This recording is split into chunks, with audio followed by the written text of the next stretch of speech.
51 বছর বয়সে সিংহাসনে আরোহণ করলেও তার দিগ্বিজয় শুরু হয় তার বার্ধক্যে।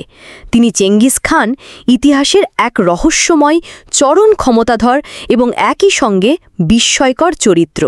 তার নাম উচ্চারণেই উঠে আসে যুদ্ধ, বিজয়, নেতৃত্ব এবং বংশবিস্তারের উপাখ্যান। মাত্র ২০ বছরে তিনি যে সাম্রাজ্য গড়ে তুলেছিলেন তা পৃথিবীর ইতিহাসে নজিরবিহীন। তিনি পৃথিবীর বৃহত্তম স্থলভিত্তিক সাম্রাজ্যের প্রতিষ্ঠাতা এবং এত বড় পরিসরে দিগ্বিজয় আর কোনো ব্যক্তি করতে পারেননি। আলেকজান্ডার, সিজার, নেপোলিয়নের মতো সামরিক কুশলীরাও এত বিস্তীর্ণ ভূখণ্ড জয় করতে পারেননি যা চেঙ্গিস খান পেরেছিলেন। তার সেনাবাহিনী ছিল কঠোরভাবে শৃঙ্খলাবদ্ধ, কৌশলে দক্ষ এবং ভয়ানক নিষ্ঠুর।